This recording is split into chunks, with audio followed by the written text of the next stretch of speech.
Hello, everyone.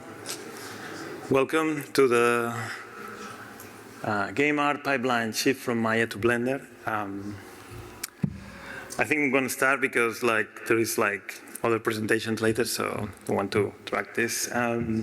So who is here already Blender user or likes Blender? Okay, good. So someone here doesn't use Blender? Okay, so some of you I have to convince. Cool. That's good. So who am I? So my name is Lluc. Well, my artistic name is Lluc 3D. My real name is Lluc Romani Brasso. Currently working as associated art director at Blind Squirrel Games. I have worked in lots of different companies. I'm from Barcelona. I work at different companies in Barcelona and New Zealand. I came here 10 years ago. Also, I work at Media Design School, so I have seen some of my students, and I'm really glad to see you here, and I really want to see your projects, guys. I'm super proud to see your work, guys. Yeah, that's really cool. And also, one of the projects I did, one of my early projects was actually working for the Blender Foundation. Do you guys have seen the movie Sintel? One of the open movies. So I modeled the stick of the main character. Was super proud, okay? Super proud. I'm in the credits, but yeah, it was like many years ago, but one of the first projects I ever made. So Blender have been always tight on my career. At Kotok Productions, I got hired because we were using Maya to create TV shows for kids. But the boss wanted to switch to Blender. So when I went to interview and I had like a keychain with the Blender logo, and like, oh, you use Blender, and I got the job thanks to Blender. Okay, so it's yeah. So that was the time when people were looking at you like, oh, you use Blender, and studios were like, oh. Now it's like, oh, you use Blender. It's like cool. So there was a time that was not that cool. But yeah, so sorry for the clickbait. We're not going to talk that much about Maya. I'm going to focus around Blender, okay? Sorry for the clickbait, yeah. So what is all this about? Not so much of comparing Maya or Houdini or, I don't know, 3D Max with Blender. Like, there is tons of YouTube channel videos that talk about that. But it's more like how we can use Blender as a full-fledged production tool in your game studios or apps or whatever you need to do in 3D, really. Not only because it's free, you know, people, you can download it for free, and or it's open source, because it's not because of that, but because it's good, okay, it's useful. So it's open source, it's good, and it's free, right? This is to answer the question why. And I think the order is important for me, at least for me. It's open source is one of the main reasons. It's good. Second reason, it could be open source, but if it's not good, it's automatically eliminated, right? Like I tried many times to use Linux, and I don't find it that good, okay? Like keep coming back to Windows. But so Blender, I keep coming back to Blender because it's good. It helps me. I can do all what I want with it, so really good. And it's free. So open source, this means freedom forever, right? No license management, accessible, like new people who wants to learn 3D, you know, they go on the internet nowadays, Google, I want to learn 3D, and probably it will pop up a Blender tutorial, probably. So that's great because a lot of people that start already knows Blender, right? And you will never be locked out of your work, right? Like I'm sure that the guys on Rocketware will agree with me that it's really bad when you get locked out of your work, because if you have a licensed software, let's say that tomorrow this company, Auto Table, just to make a fake company, decides to raise the price of the license to 300% or whatever, or this company disappears and no one is maintaining that software anymore. Like, what are you going to do with your files, your projects? Like, you cannot access them legally, at least. It's good. So it fulfills all my needs, and it was, if it was not the case, I will not use it, right? And this one is like kind of an extra, really. Like like just with the first two, I think if you have those two, like I will pay for that. And actually I'm paying for Blender, but you can download for free. So that makes it accessible and yeah, free to download and use. But is it really free? So I put the link on Blender funds. You can support Blender because yeah, it's free, but people need to support it, right? So if you use it and use it professionally, it's good to support it. And actually many companies are supporting it. Like Blender being free, it become more like a platform, like companies like NVIDIA or Intel. They use it to demonstrate their technologies because it supposes no problem for them, right? Like it's, I have this new 3D technology and I want to demonstrate it on a 3D software, they use Blender. It's a platform more than anything else. So they support the foundation, right? Like economically, okay. So this is a little bit of a meme. There will be some memes on this presentation. Jack of all trades, master of many. Blender is quite good at many things. I was talking with some professionals here, and we were talking about ZBrush, and like people like in this case, like you were saying, like we were trying to get to use Blender as a substitute of ZBrush. Like, yes, could be, but it's not ZBrush. Okay, so you can sculpt and you can go quite far sculpting, but Blender is also a 3D editing software. You can do UVs, you can do animation. So the technologies that those software use are a little bit different. Okay, so yeah, you can use Blender to sculpt to a certain point. When you get to many levels of detail and you want to go really deep on sculpting, I would recommend using ZBrush. Like I don't have any problem with the other software. I use all of them. I use Maya, 3D Max, Optimash, Houdini. I love Houdini, but for me, as a professional, like yeah, I choose Blender anytime. So yeah, Blender really covers a lot. Not all, but you can go, again, quite far with it, okay?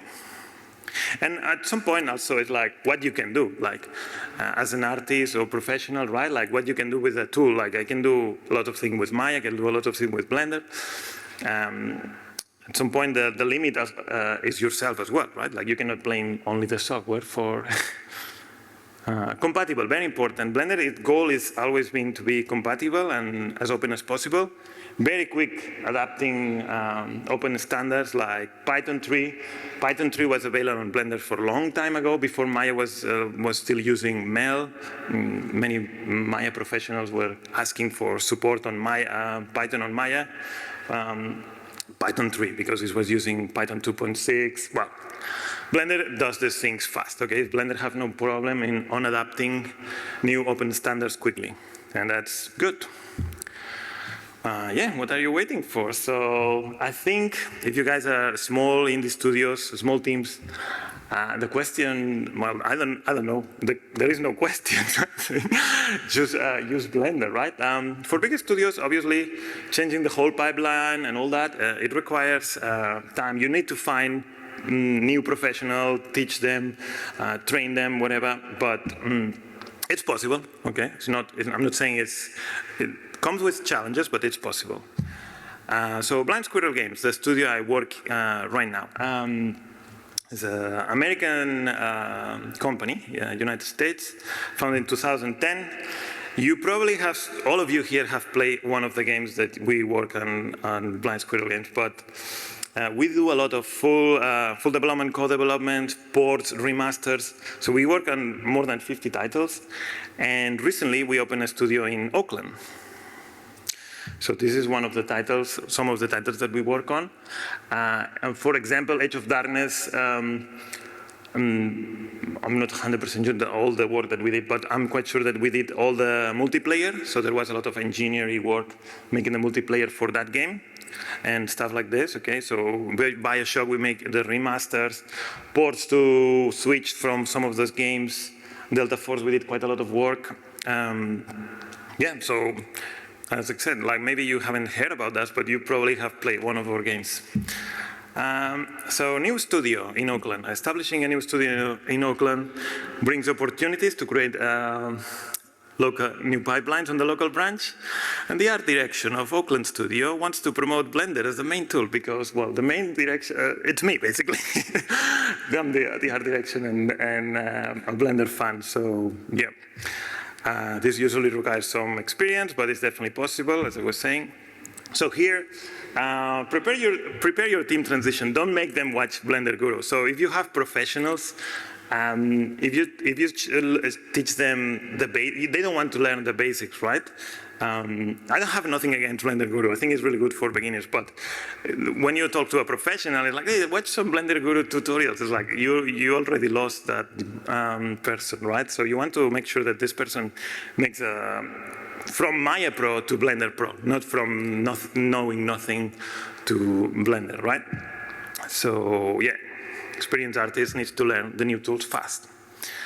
Fast smooth transition. If you don't have one on your studio, you should look for a Blender head, like someone that really, if you are lucky to have someone that already knows Blender, like otherwise you will need to find someone. But so having someone that can help the other ones on the team, be the person that will receive all the questions about Blender.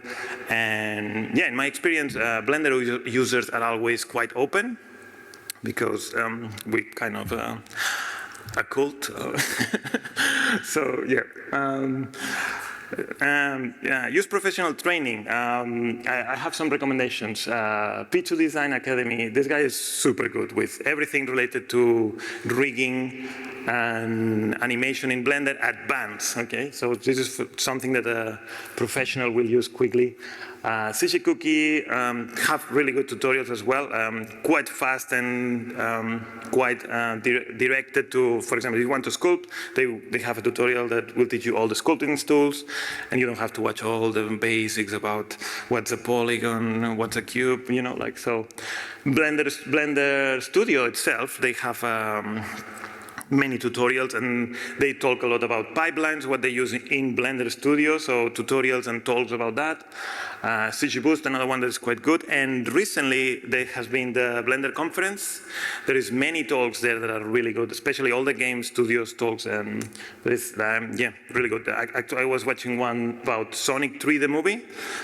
200 shots on that movie are fully done in Blender and render in cycles and Eevee. Well, the previs were rendered in Eevee, lots of them, and final renders as well on the movie done in Blender. So, yeah, it's out of the question if it's Blender is good or not. Well, for me, I don't know. Fast and smooth transition, create internal documents, okay? So if you've good tutorials, create some internal documents that you know you can share good tutorials. A studio made specific tutorials, so if you have a pipeline in Blender, maybe having some documentation to share with your artist is good. Collection of resources, having Teams or Slack or whatever you guys use, Discord, to allow people to share tutorials and stuff. Add-ons, lots of add-ons, Blender add-ons is amazing. Quick, it should play automatically, or I have to play again, I forgot. I think I have to, yeah. So, quick tip, F3. So Blender, one of the really cool features that have, if you press F3 anywhere in Blender, you have this dialog and you can search for anything. Like, oh, I forgot how to extrude.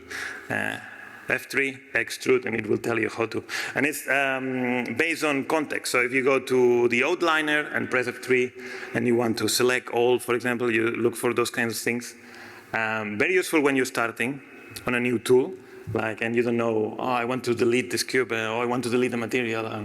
So it's context-based, right? So if you when your mouse is on that panel and you press F3, it will look on the things that you can do on that panel. That's very useful. There you go. A quick tip to help you transition to Blender for those who. Finding, tuning, or transition. You can use the Maya. It's called industry compatible keys, right? I don't recommend that because this is like for someone that, oh, I need to use Blender for open a file to export quickly, and you don't want them to go crazy. Oh, the controls are different. Oh, I'm so mad. So okay, use that. But if you intend to use Blender properly, I think it's important to use the proper Blender commands and have a little bit of time learning those commands, right?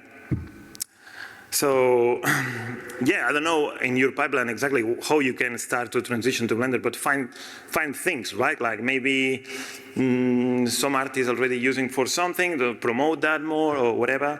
I think, for example, somewhere to start that could be easy. 3D assets, 3D modeling. I think it's the best, one of the best polygonal 3D modeling in Blender.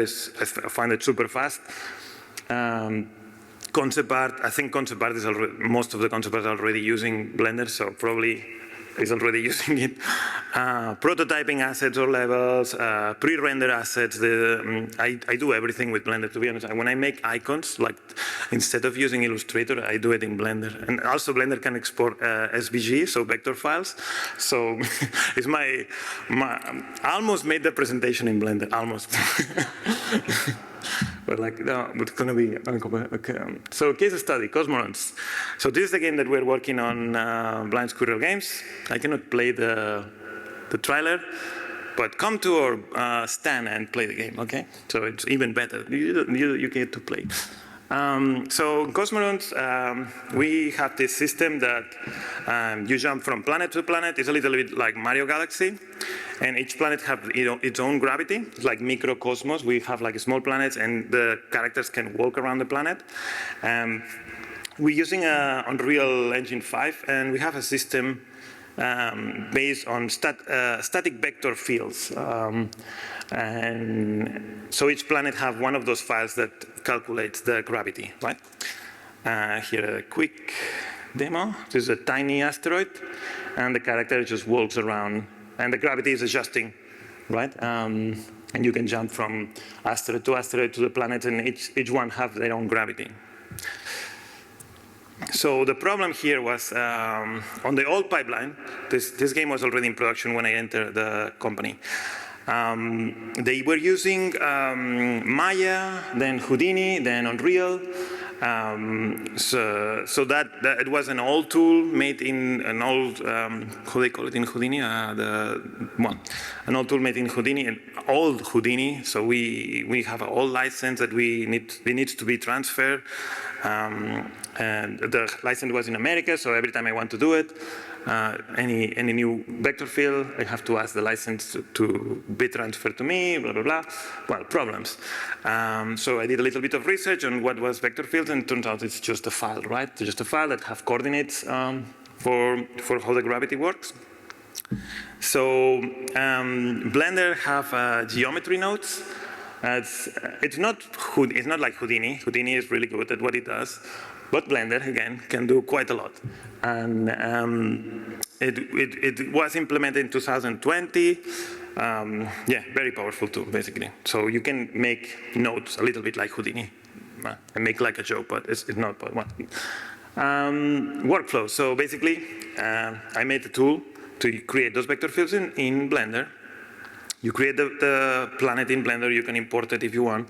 And what Blender does then is using geometry nodes, I create a grid around the planet. And this grid of points, it calculates where the planet is using geometry nodes and save this information on each vector. And this is like basically what we use as a gravity. It's like a direction on each point, what direction the gravity is, right? And then we use I think there is a video here. This is the final tool in Blender, all made in geometry nodes. Play.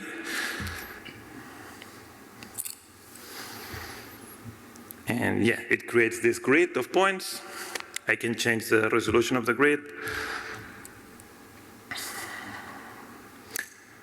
And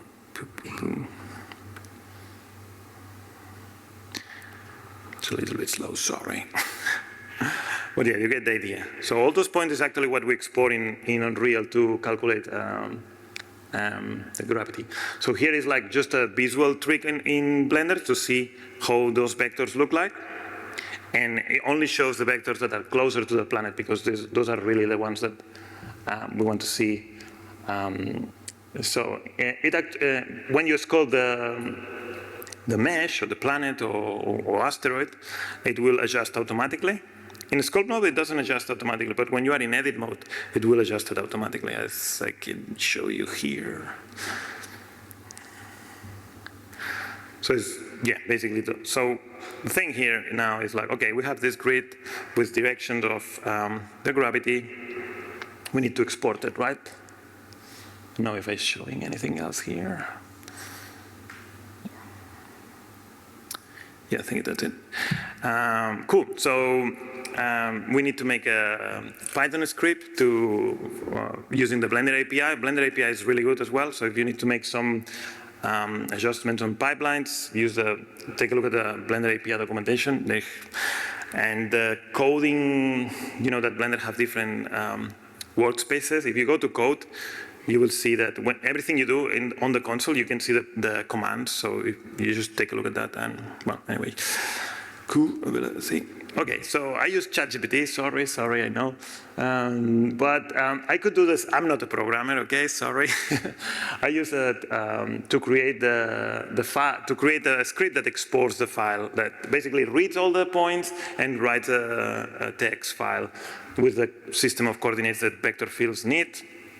Yeah, so ChatGPT can save me a lot of time. I could do that by myself, but again, like, not a programmer. Yeah, very gently, ChatGPT helping me. And the only thing they asked me about on return is if I know John Connor, but I don't know him, so cool. Workflow, we use, yeah, so then we bring it to Unreal, and here we have vector fill in Unreal that our game use. And here we have a video. This is the debugging tool that we use. So all those points is basically the vector fill points. And the character is kind of looking around, looking at those vector fields and making like average of the gravity, and that's how we know the gravity on each point in space.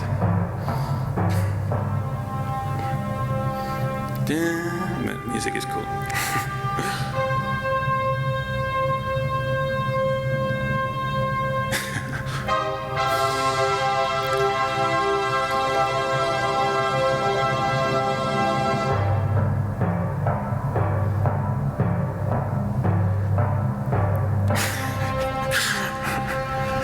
It's great music. I want to go to the epic part.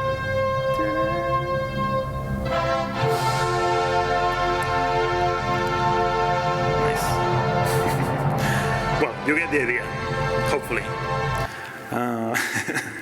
So workflow conclusions, not all, now all can be done in one software. We can make the planet, make the vector field, export it. Designers are very happy because they don't need to ask, before they couldn't access these Houdini tools because Houdini is quite advanced for a designer that doesn't want to really learn Houdini. So I can make the tool in Blender. They can use it. We don't need a new license. They make different planets. They put it in Blender. They make the vector field automatically. They don't need to ask to an artist, hey, can you generate the vector field for this planet that I made? So they can do it by themselves. They are very happy and bring it to Unreal quickly. Okay. So yeah, questions. Any questions? No? Yeah? I'm kidding. What is the pipeline from Blender to Unreal? Is it just a direct one with meshes and skeletons, or is there a for this Cosmorons project, there is a lot of stuff that was done in Maya before. So what I did is I made some rigs that work on top of the Maya skeleton in Unreal. So if I need to make animations in Blender, I do it with those rigs that I can, I made a script as well ChatGPT made the script, that disconnects and connects this rig from the directly export from Unreal, and I can make animations with that. It's a little bit of problem because we want to have everything in one thing. So this project started in Maya, and for the animation, especially rigging and animation, we try to keep it in Maya. But all the rest is all done in all the assets modeled in Blender. New assets, I'm doing it in Blender because they need some small animations. But the characters animations mostly are all in Maya because it's legacy stuff, and redo it all in Blender will be a little bit problematic. But I can assure you, next project will be 100% Blender. All the animation, all the rigging. I do a little rigging as well. Yeah, so, yeah. For textures, depends, but this project doesn't require a lot of texturing, but yeah, you can texture in Blender as well, create materials, and it translates quite well to Unreal, if it's what you want to do, or any engine, really. Yeah, another question? Anything from Blender Marketplace that you found especially useful? Yes, there is a lot of stuff that I use. If you do hard surfacing modeling, the HardOps add-on is really good. There is some, well, the free ones that Blender offers are quite good as well, like Rigify, depends what you want to do. If you need a quick rig for a quick animation, Rigify, I use it a lot. There is some UV add-ons that are really good. UV packer, there is a UV packer that you just make the UVs, press a button, and it makes all the packaging of the UVs. That is awesome. You can make groups. Those tools are really good. Yeah, if you add me on LinkedIn or something, I can send you some of the ones I use. I use one for weight painting that is really good because weight painting in Blender it's okay, but when you really want to do it well, some extra add-ons will help you a lot. Yeah, but yeah. Any other question? So because Blender's open source, there's lots of add-ons that are being developed with people, you might find that eventually things start being developed out of step. Like, oh, we're going to move to Blender 4.4 now because that just came out. Quick iterations. But then you find that, oh, element A hasn't been updated since 2.7, element B. Yeah.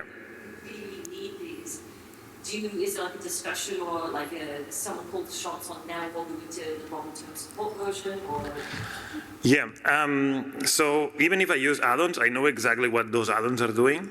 So if one fail, I know how to do it manually. It's just a matter of saving time for me. Yeah, you're right. Sometimes some add-ons take a while to update and it's a little bit annoying. To be honest, I have also like 5 or 6 Blender, different versions of Blender installed just for that. And it's easy, like the good thing is easy to, it's like 200, how big is it Blender, like 500 megabytes, something like that, just like whatever, you know, like I just have a folder with several versions. If one add-on that I really need is not on the latest version because they didn't update it yet, I use the old one. Blender is really good at opening files from older Blender, you know, like in Photoshop, like, oh, this file is created in Photoshop 2006. You cannot open it in 2020 Photoshop. Like, what's just pixels? Why? So Blender is really good at, they don't have interest in making you buy the new license, you know, like these companies block the old files because they want you to buy the newest version, but Blender don't care about that. So you can always have access to everything and it's very compatible. So yeah, it's a little bit of a problem, it's annoying sometimes, but how Blender works, if you change the chip a little bit, it's not really a problem. Like you always have access to everything, yeah. Yeah, sure. How long would you say roughly does the transition take for you to fully go from files from like whether it's a decade to create to be in a week or is it a month? I was discussing that with another artist, and she said 1 week. I think it's realistic to 1 week, but I will not. If you in 1 week didn't feel comfortable with Blender, don't get frustrated. Just keep pushing. You know, like I think between 1 week and 3 weeks should be enough for an artist to transition. Yeah. Again, like try to find good tutorials of people that is good. It really helps a lot. Twitter or Blender forums, you just ask something and they help you. Even like another thing that is really cool, like I reported bugs on Blender because it's just a button report a bug. And in 24 hours was fixed. Like the developer catch the problem and they fix it in 24 hours. Like this, tell me if this has happened, any of you using Maya or 3D Max. So yeah, no, that's really good. Developers are really open as well. The community is really open as well because everyone is like, oh, this is for free. So people is willingly happy to share and help. Yeah. Again, contact me on LinkedIn. I will help you. Tell me if you have questions. I'm Blender nerd that's happy to talk about Blender. So cool. Yeah, I have some questions for you guys as well. Like, have you guys tried to convince someone to change to Blender? Have you had problems? Yeah, or questions. If you have questions, no problem. Yeah. You convinced someone?